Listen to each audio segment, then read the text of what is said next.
માથાભારે અને કુખ્યાત ભૂપત આહિરની રવિવારે સાંજે સરાજહાર હત્યા થતા સમગ્ર વિસ્તારમાં વાતાવરણ તંગ બન્યું હતું।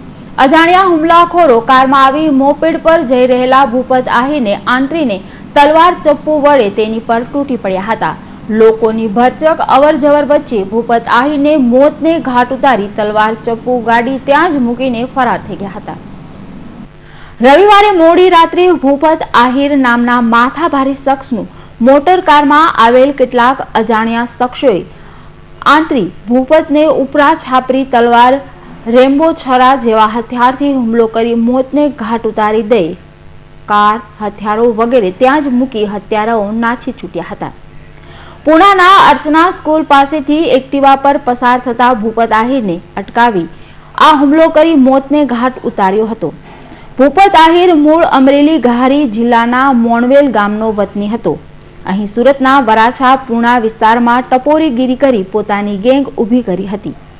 હપ્તા વસૂલી, અપહરણ, જમીન પચાવી જેવા અનેક ગુનાઓ આચરી ચૂક્યો છે અને શહેરમાં 7 જેટલા મર્ડર કરી ભૂપત લોકોને ડરાવી રૂપિયા પડાવતો હતો। ગુનાખોરીની દુનિયા ભૂપત આહિર ગેંગ નામચીન હતી અને જેલવાસ દરમિયાન પણ ઘણા લોકો પાસે પોતાના માણસો દ્વારા ખંડણી માંગવા માટે કુખ્યાત હતો। ભૂપત પેરોલ પર છૂટી વચગાળાના જામીનમાં મર્ડર કરવાની ટેવ ધરાવતો હતો, જ્યારે તેની હત્યા પણ વચગાળાના પેરોલ જામીન પર જ થતા અનેક તર્ક વિતર્ક સહિતના પ્રશ્નો ગુનેગારોમાં ઊભા થયા છે। પુણાના અર્ચના સ્કૂલ પાસે ભૂપત આહિર નામના માથાભારે શખ્સની કેટલાક અજાણ્યા શખ્સોએ ભૂપતની એક્ટિવાને ટક્કર મારી તેને આંતરી ઉપરા છાપરી, તલવાર, છરા જેવા ઘાતક હથિયારોથી હત્યા કરી હતી અને તલવાર, મોટરકાર વગેરે સ્થળ પર ફેંકી દઈ હત્યારાઓ ત્યાંથી નાસી છૂટ્યા હતા।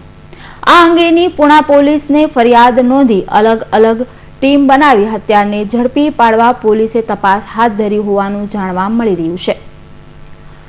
આ હત્યારાઓ નાસી જતા સીસીટીવી કેમેરામાં પણ કંડારાયા હોવાનું જાણવા મળી રહ્યું છે।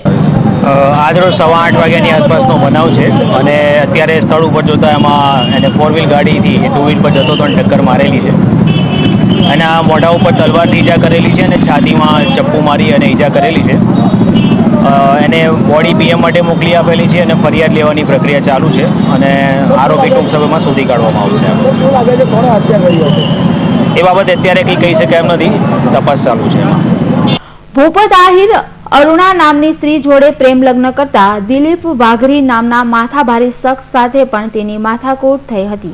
ભૂપતની પત્ની ગર્ભવતી હોવાથી જેલમાંથી વચગાળાના પેરોલ પર હતો અને ભૂપત પણ આવા જામીન દરમિયાન ગત દિવાળીના સમયે વરાછામાં મર્ડરની સજા ભોગવતો હતો, જ્યારે ભૂપત આહિરને પણ આવા વચગાળાના પેરોલના જામીન દરમિયાન મોતને ઘાટ ઉતારાયો હતો અને હત્યારાઓએ જનૂનપૂર્વક ઘા મારતા તેના છાતીના ભાગે ઘાતક હથિયાર ઘુસાડેલી હાલતમાં ભાગી ગયા હતા।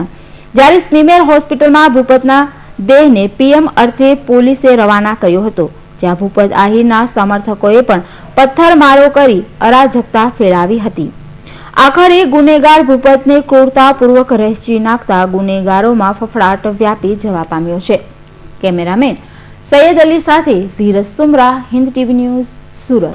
અમરેલી જિલ્લાના ઘારી તાલુકાના મોણવેલ ગામનો વતની ભૂપત વશરામ આહિર સુરતમાં પત્ની સાથે ઘણા સમયથી રહે છે અને 7 જેટલી હત્યાઓના ગુનામાં જેલમાં બંધ છે અને પત્નીની બીમારીને લઈને જામીન પર મુક્ત થયો હતો। દારૂના ધંધામાંથી ગુનાખોરીમાં પ્રવેશેલો ભૂપત આહિરે એક પછી એક ગુનાઓને અંજામ આપીને પોતાનો ખોફ જમાવ્યો હતો।